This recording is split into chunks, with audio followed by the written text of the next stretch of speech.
A 3 kilogram mass moving at 40 meters per second to the right collides with and sticks to a 2 kilogram mass traveling at 20 meters per second to the right. What is the kinetic energy lost during the collision? So the kinetic energy will basically be the change in kinetic energy before and after.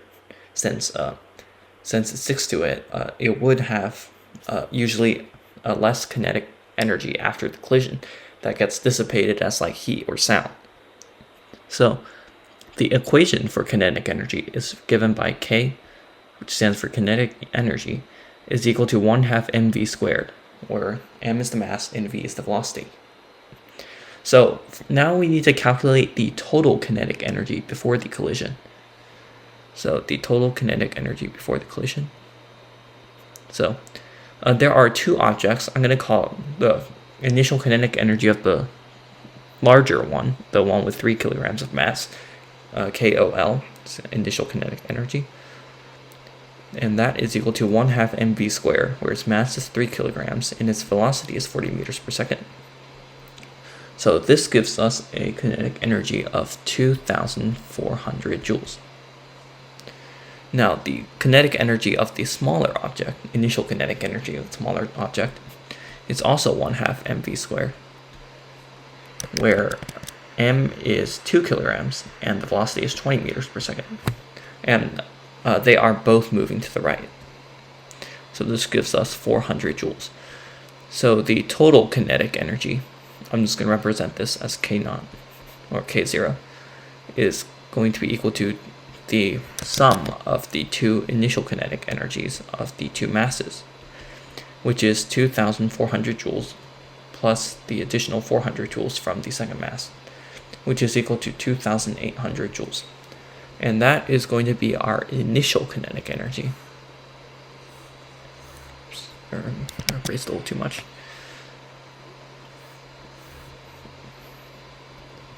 So the kinetic energy, the initial kinetic energy, is equal to 2,800 joules. Okay, so now we need to find the kinetic energy after, or the final kinetic energy. We know that the kinetic energy is equal to 1/2 mv squared. And after, the two masses will be stuck together since the 3 kilogram mass sticks to the 2 kilogram mass during the collision. So the final mass will be m plus m. I'm going to let big M represent the kinetic, or the mass of the larger mass of 3 kilograms, and little m represent the smaller mass of 2 kilograms. And this is going to be multiplied by the velocity squared, where this stands for the final velocity. I'm just going to ignore the subscript for now. So we need to calculate this final velocity. We can do so using momentum conservation, which says that the total momentum before a collision must always be equal to the total momentum after a collision. And momentum is given by an object's mass times its velocity. So let's apply that in this case.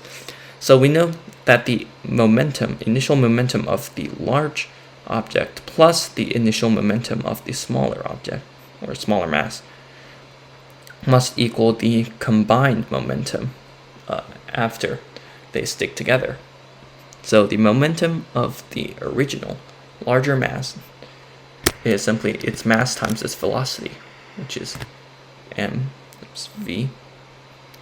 I'm just going to call this the velocity, the initial large velocity, the initial velocity of the larger mass, plus the momentum times the initial velocity of the smaller mass. And that must equal the momentum of the final mass, which has a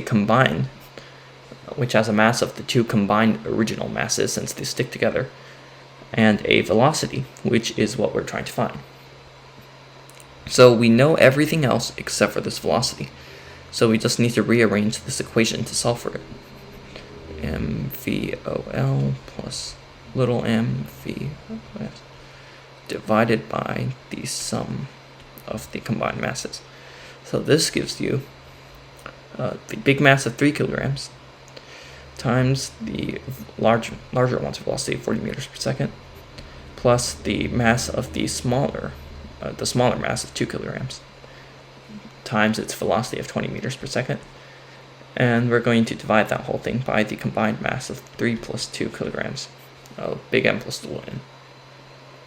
Now we need to simplify that. That should give you that the velocity is 32 meters per second after.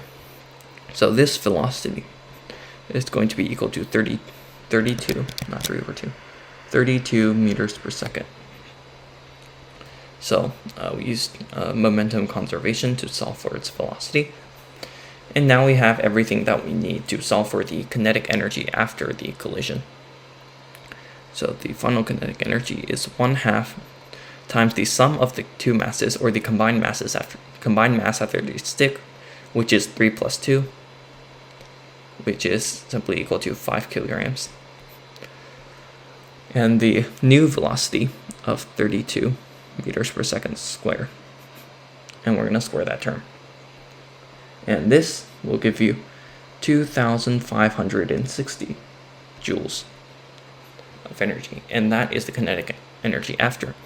So the energy, the change, we need to figure out the change in energy, which tells us if energy was lost or gained.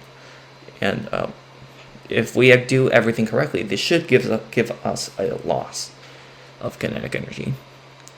So change in kinetic energy is the final kinetic energy minus the initial kinetic energy. Remember, the initial kinetic energy is the kinetic energy of both of the masses before they collide. So this becomes 2,560 joules minus 2,800 joules. And this should give you 240 joules. Or minus 240 joules. And this minus simply means that the system has lost energy to the environment in the form of heat or sound. So basically 240 joules were lost to the environment. And that is how you would solve this problem here.